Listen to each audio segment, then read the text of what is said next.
Posso perguntar uma coisa? Continue on. Continue on.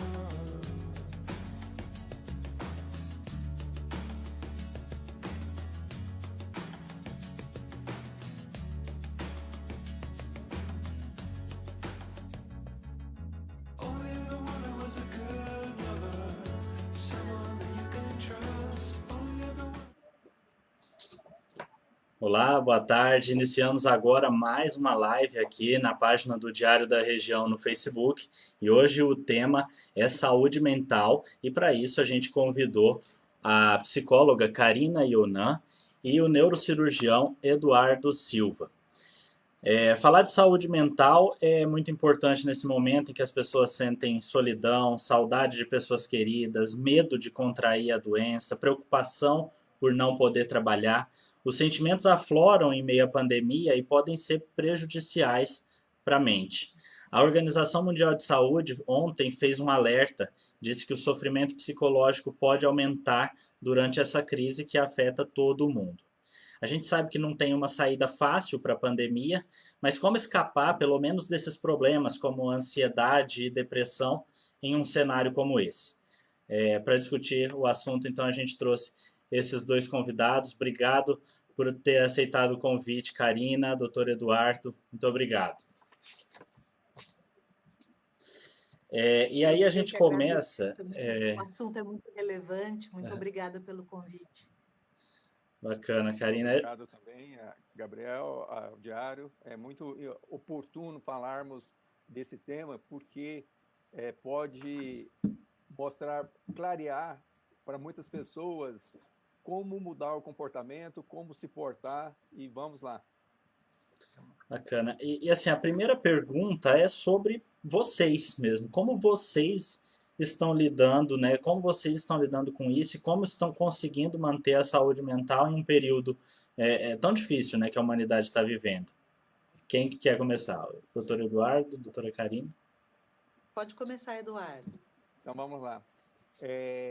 Nesse período de turbulência, que nós poderíamos dizer, de insegurança, de impermanência, eventualmente as pessoas com a quarentena e com a própria pandemia mudaram completamente a sua rotina.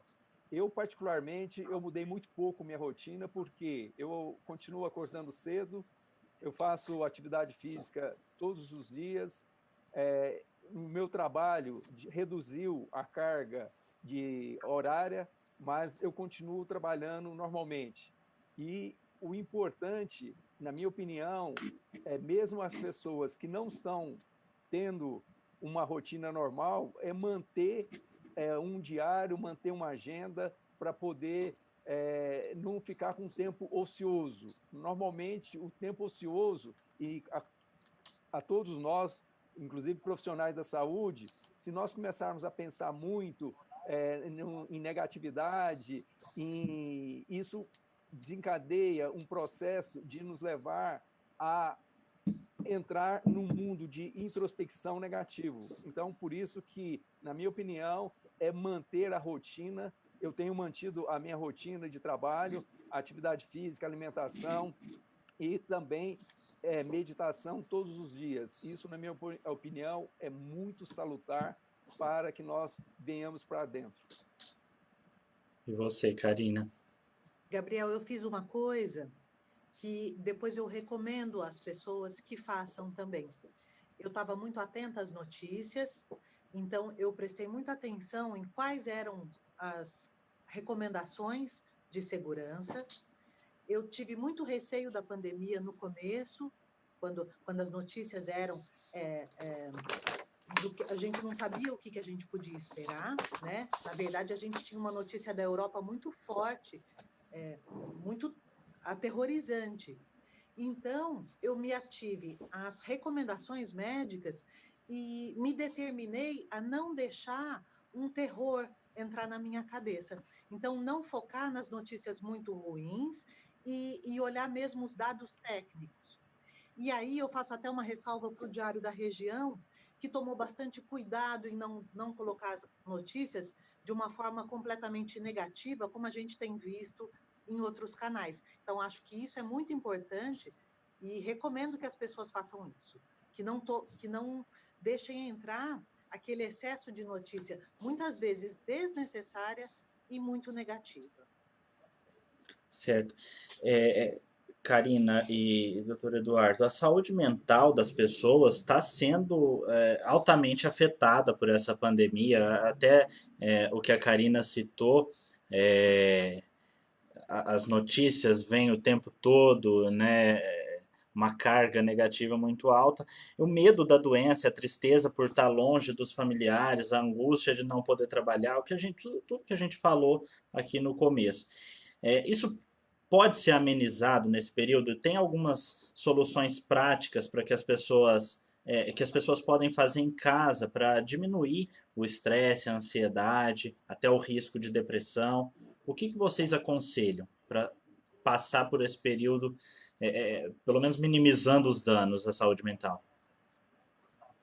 No caso, como foi comentado, nós estamos num período de desconexão com o interior muito grande. As pessoas estão atentas às notícias. Infelizmente, nem todos conseguem, como a Karina, filtrar as notícias, ver o que é realmente relevante ou o que é sensacionalismo.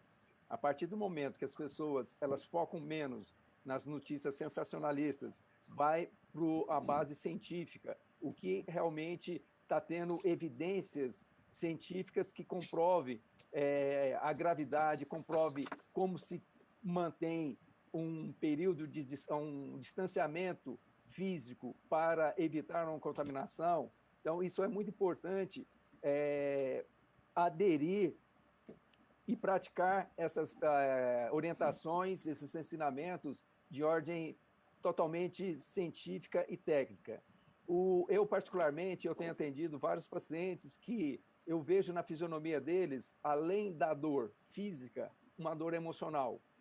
Tá? Uma dor emocional pela tristeza, pelo, eventualmente, desespero. Eu já atendi alguns pacientes com quadro de fobia, quadro de síndrome de pânico. Então, realmente, isso exacerba muito. Aquelas pessoas que não estavam tendo um equilíbrio antes da pandemia, com a pandemia, isso com certeza ficou potencializado. O que eu posso orientá-los? Como eu já tinha comentado no início, é manter uma rotina de vida aonde que possa, é lógico, ter uma flexibilidade, mas não uma situação de zona de conforto total, uma situação de autossabotagem, nem uma situação de procrastinação. Ela deve seguir uma agenda de fazer, quem estiver trabalhando, inclusive no home office, ou eventualmente no próprio local de trabalho, arrumar tempo, dedicar tempo e ter uma disciplina para fazer atividade física. As pessoas falam, mas as academias são fechadas, está proibido circular nos lugares públicos, mas você pode fazer dentro de casa, você pode andar sem sair do lugar, você pode fazer alongamento, você pode fazer várias práticas de yoga e também, além da atividade física, recomendo uma alimentação mais saudável possível, uma alimentação que contenha muitas verduras, muitos legumes, muitas frutas, muitas proteínas, e com isso a pessoa manter a resistência e não ficar tão fácil para ser contaminada. A outra atividade é meditação, porque o momento atual as pessoas estão mais desconectadas com o mundo interno do que anteriormente. Então agora é o melhor momento, mais propício, porque as pessoas estão tendo tempo, na maioria das vezes, de voltar para dentro. E voltando para dentro, para o interior, desconectar das informações, desconectar do mundo externo e procurar os simples atos de respirar fundo já traz uma estimulação do sistema nervoso autônomo com foco no parasimpático, e isso permite acalmar a mente, acalmar as emoções, o medo, a tristeza. Agora, quando é uma situação realmente que a pessoa não consegue manter o autocontrole, procurar a ajuda dos profissionais competentes. Gabriel, eu Karina? gostaria de ressaltar que é muito importante que a pessoa faça uma autoavaliação. As pessoas que não estão demasiadamente preocupadas com o vírus, tem gente que tem uma força emocional para doenças, uns são mais capazes, outros menos, de encarar situações relativas a doenças físicas. Se a preocupação maior é econômica, está preocupado com não trabalhar, como administrar esse tempo. Então, assim, existem as pessoas que estão com muita preocupação e existe a pessoa que está em pânico. Então, pedir para que ela faça uma autoavaliação. Se eu tenho uma preocupação relativa com a minha saúde, a de meus familiares, o meu negócio, como eu posso aproveitar esse tempo e buscar alternativas? Atividade física, como o doutor Eduardo está dizendo, atividade física, uma boa alimentação, a meditação, cursos pela internet, filmes, na verdade, até usar esse tempo para uma calma e um lazer. Se no seu caso a preocupação está demasiada, e eu tenho atendido emergências psiquiátricas, eu estou muito preocupada com uma parcela pequena da população, mas que é significativa, que está demasiadamente preocupada. Então, o que acontece? A pessoa não consegue abrir a porta da casa com medo do ar, que esse ar possa contaminar da doença e um terror a respeito da doença. Ou, na verdade, tomam banhos que duram 2 horas ou mais, ou um pensamento que se repete e a pessoa se torna até incapaz de fazer atividades do cotidiano. Então, é muito importante que essa pessoa identifique que esse grau de perturbação não é razoável e que ela precisa de uma ajuda psicológica, psiquiátrica, de um calmante, muitas vezes, e, na verdade, que ela estabeleça uma ajuda, que ela procure esse socorro médico e psicológico. Legal, Karina. Deixa eu ler alguns comentários aqui da nossa audiência. Registrar a participação aqui do pessoal que está acompanhando a gente, a Érica Ferreira Escróquio, a Antônia Ferrareto, a Geisa Giaqueto, Tiago Ricardo, Edna Oliveira, Eliette Otaviano, Maria Isabel Baff, o Paulo Yunes, a Patrícia Reis Buzini, a Fernanda Peixe, a Maria Carolina Delboni.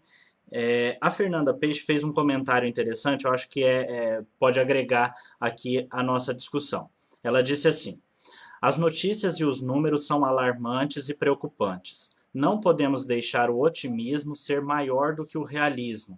É hora de encarar a realidade com respeito e cautela. Vejo muita gente relaxando com base em achar que a mídia exagera. Esse relaxamento é muito perigoso, e depois ela complementa: o equilíbrio é com certeza mais importante que nunca.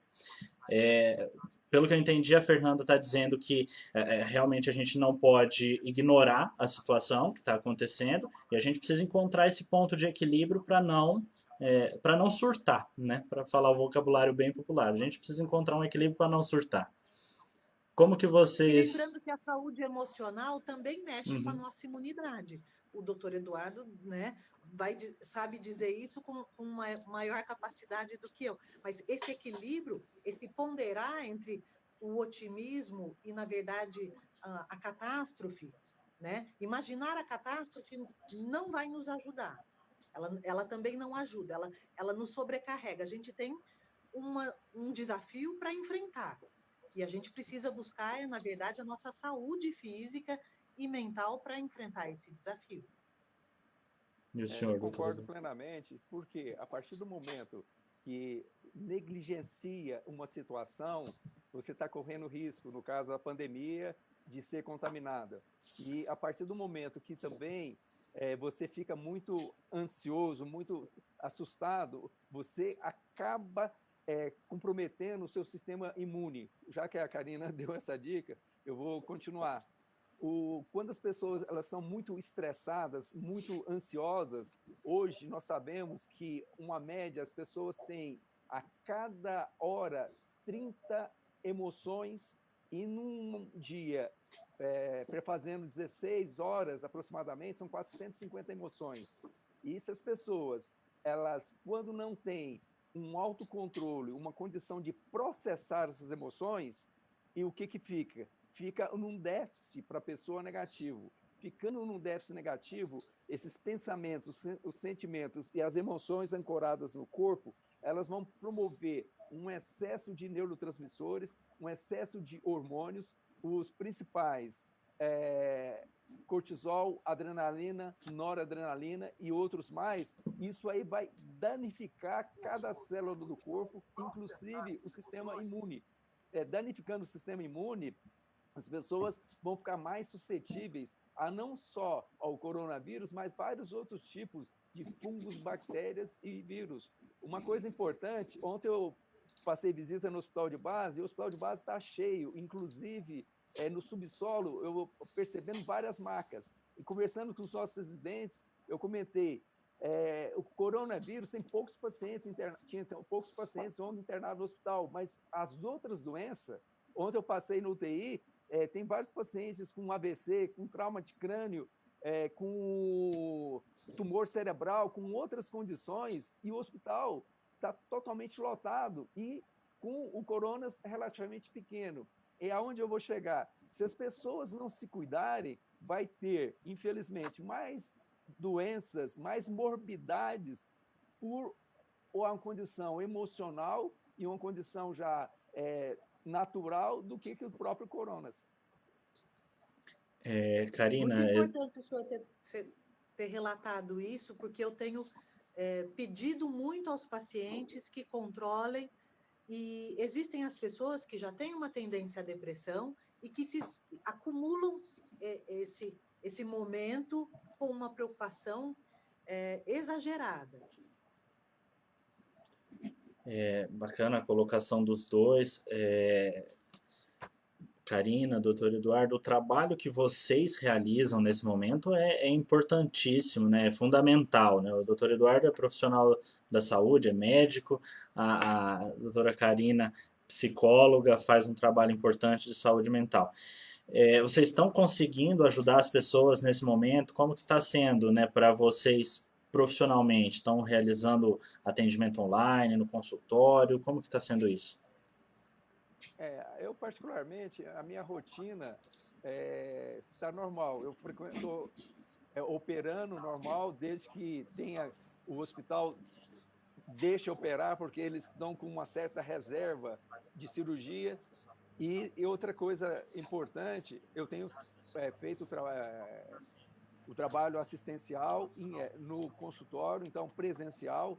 E como eu falei, as pessoas elas estão tendo dois tipos de doença: a doença física, a doença emocional devido a uma lesão física e uma potencialização da pandemia, que é o medo, a tristeza, a depressão, a fobia e o pânico. Eu tenho feito os atendimentos online, sempre que eu posso, tenho tentado publicar coisas que possam divulgar o que de melhor as pessoas podem fazer nesse sentido de saúde. Eu não estava muito adaptada a esse atendimento online, não, mas agora não tem nem muita opção, né? Porque muita gente voltou para a sua cidade, muita gente está com muito medo do vírus, então acho que o atendimento online e a tecnologia vem para ajudar muito nesse momento, e acho que as pessoas deviam se focar em canais de comunicação que fossem, assim, nesse sentido da saúde mental. O que elas podem fazer para melhorar a sua saúde mental? Está todo mundo muito irritado no Facebook, dá para ver, está todo mundo mesmo... já era, né, um local de muita polêmica, agora a gente dá para ver que a saúde mental das pessoas está alterada e que talvez elas não percebam. Karina, você acha que as redes sociais têm uma contribuição nesse impacto na saúde mental das pessoas? Assim, esse comportamento, às vezes comportamento de manada nas redes sociais, um ódio, né, que as pessoas às vezes têm para se opor à ideia do outro. Como que você vê isso nesse momento? Gabriel, tudo que a gente consome nos influencia. Então, eu falo muito assim, ó, as pessoas menosprezam a alimentação. Se você comer uma comida mais leve, você vai estar mais leve. Se você praticar atividade física, você vai estar mais leve. Se você consumir informação mais otimista, você vai ficar mais leve. Então, assim, Uhum. tudo que a gente consome vai nos influenciar. Se o seu grupo de amigos é de pessoas deprimidas, isso vai te influenciar. Tudo vai te influenciar. Então, a gente precisa tomar cuidado com quem a gente anda, o que a gente lê, o que a gente come, o que a gente faz no dia a dia. Bacana. Gabriel, eu quero dar uma contribuição mais assim em termos científicos do que foi comentado. No nosso cérebro, nós temos uma substância que se chama substância reticular ativadora ascendente. Ela começa no tronco cerebral, na medula, e ela espalha como uma árvore com os galhos para todo o cérebro. Uma das funções dela é manter o controle sono-vigília. E talvez a outra função tão importante quanto manter o sono-vigília é filtrar as informações. A partir do momento que nós conseguimos filtrar as informações, o que acontece? Quando as pessoas estão numa mídia, essa mídia do ódio, da raiva, das emoções negativas, o que acontece? A pessoa está absorvendo essas informações e ela está metabolizando, processando essas informações. Aquela história, quando você metaboliza uma comida saudável, você vai usufruir dos nutrientes dessa comida saudável. Agora, quando você está metabolizando através da substância reticular ascendente, essas informações negativas, vai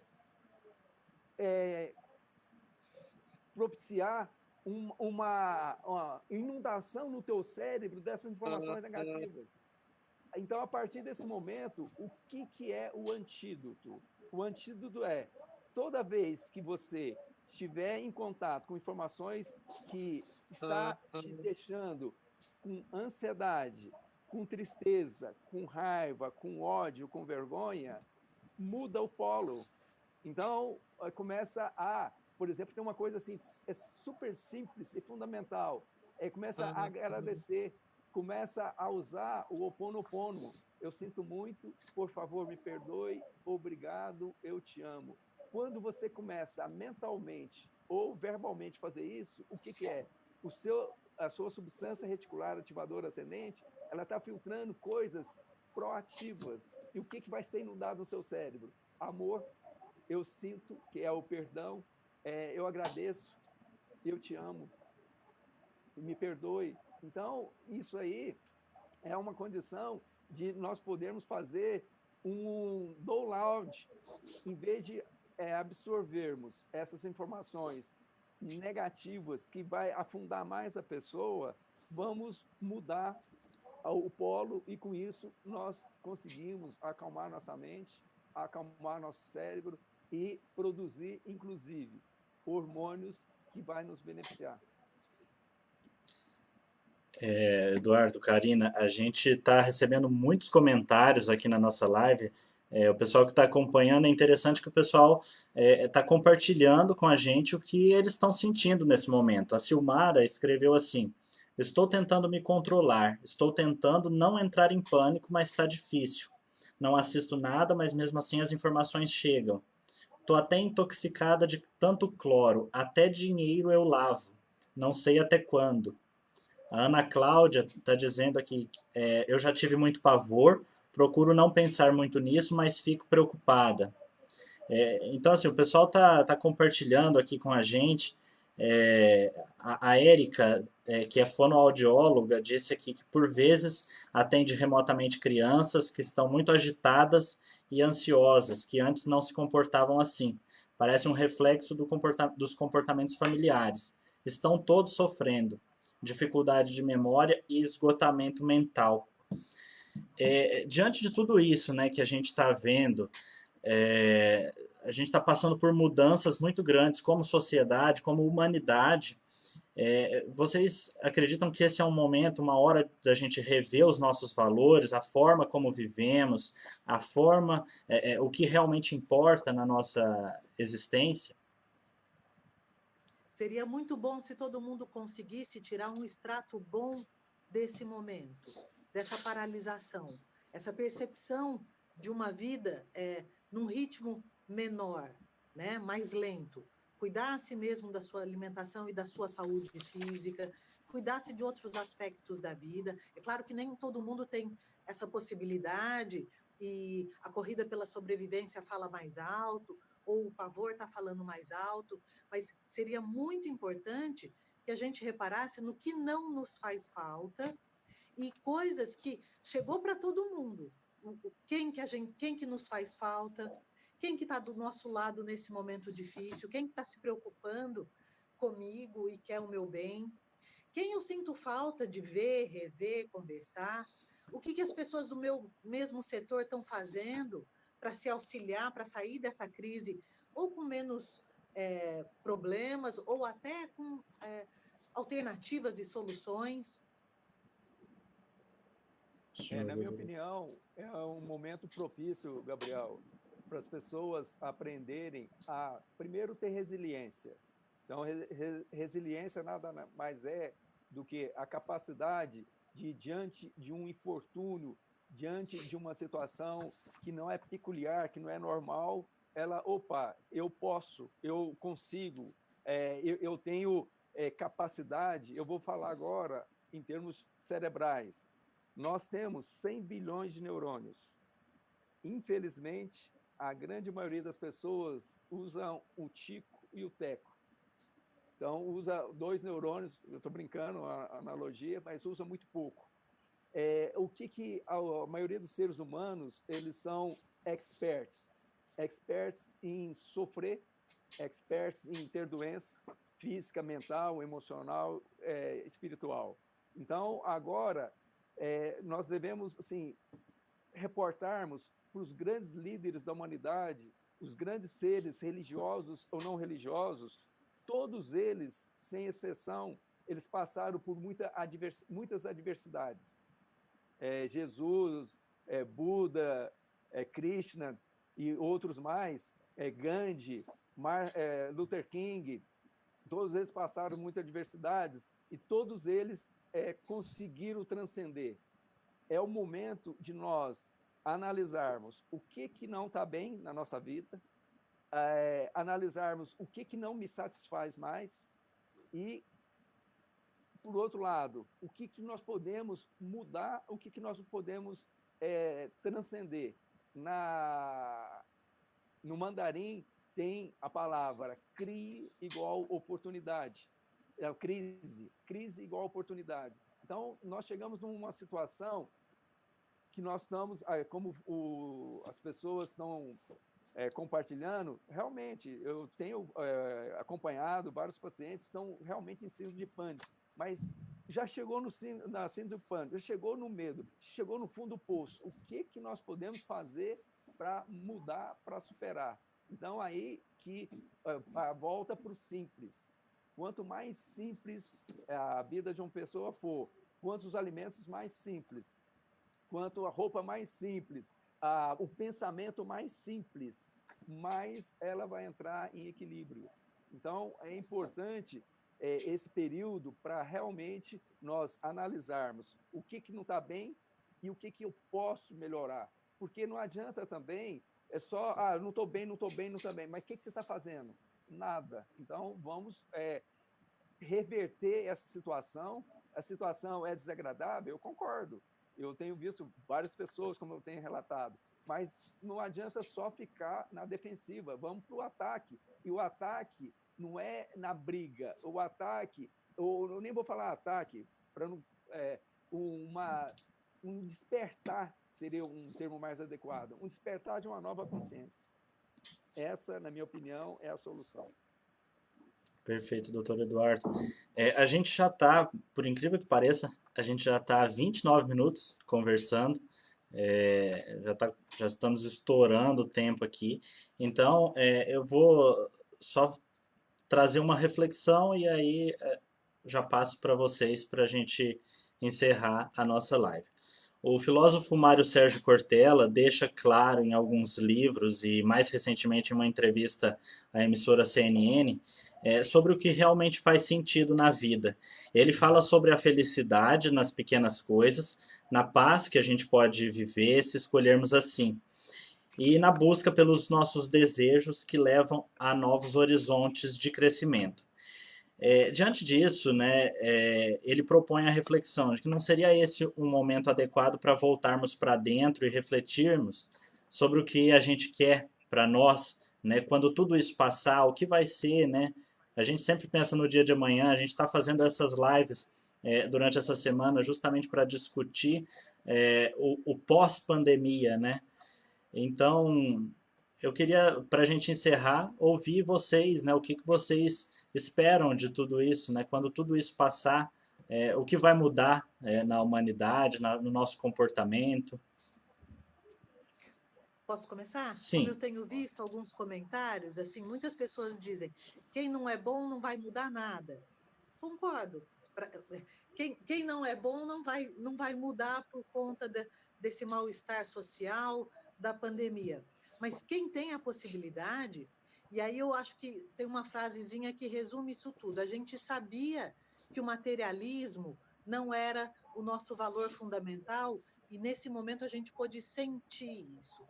E faz toda a diferença esse sentir, que a gente precisa dar valor para o simples, valor para as pessoas, para o nosso bem-estar emocional. E a minha sugestão é sempre a mesma, que você olhe para dentro de si mesmo e faça uma profunda reflexão do que é realmente importante para você e o que você deve cuidar. Lembrando que a gente precisa cuidar de si mesmo para poder ser um braço de auxílio para as outras pessoas. Então, que as pessoas se olhem com carinho, que elas consigam trocar a crítica que ela ia fazer para um amigo por uma sugestão. Então, assim, levar máscara para um amigo que às vezes ainda está se recusando é melhor do que fazer um desabafo crítico no Facebook. Você sugerir ações para as crianças no condomínio que não estão fazendo o distanciamento necessário, propor soluções, usar a nossa energia mental para boas coisas. Mas, fundamentalmente, olhar para dentro de si com muito carinho e atenção para o que você pode extrair de muito bom dessa situação. O descanso que muitas vezes as pessoas estavam precisando. Eu conheço gente que está se sentindo melhor, né? Falei dos que estão se sentindo muito mal, mas tem as pessoas que estão se sentindo muito bem com essa parada, com essa pausa. Ou estavam trabalhando demais, ou vivendo um ritmo desmedido de vida e perceberam que essa pausa foi excelente. Então, mantenham o bem-estar. Né? Reparem qual é o bem-estar de vocês e procurem por ele pós-pandemia ou mantenham ele. É isso. O que eu tenho que falar é voltar para dentro, reconexão interna. Então, cortar todos os laços, todos os pensamentos, os sentimentos, emoções que não nos trazem benefício. Então, procurar relaxar, atividade física, alimentação, meditar, é muito importante nesse período agora, muita cooperação, muita solidariedade, muita gratidão e saber que quem puder, dê a mão, auxilie o outro nada mais é do que um irmão nosso que fisicamente, mentalmente, materialmente, talvez não tenha o mesmo privilégio, a mesma condição que nós temos. Então, se cada um puder fazer sua parte, nós tornaremos esse mundo muito melhor. Essa é a minha mensagem. E vou ler uma frase do Carl Gustav Jung. Eu não sou o que me acontece, eu sou o que escolho me tornar. bacana, perfeito, doutor Eduardo, doutora Karina. A gente está encerrando já a nossa live. Eu quero agradecer mais uma vez a participação desses dois profissionais aqui que aceitaram o nosso convite promoveram uma discussão muito boa. Tem muitos comentários aqui, não vai dar tempo de ler todos, mas agradeço também a todos que assistiram a gente até agora. Lembrando que se você chegou no meio dessa live, pode voltar depois e assistir desde o início. O vídeo vai ficar disponível aqui no nosso Facebook e daqui a pouquinho também no YouTube e no portal do Diário. Obrigado, doutor Eduardo. Obrigado, doutora Karina. E você pode acompanhar mais notícias no portal do Diário da Região, www.diariodaregião.com.br. Tchau, tchau. Tchau, tchau. Muito obrigada.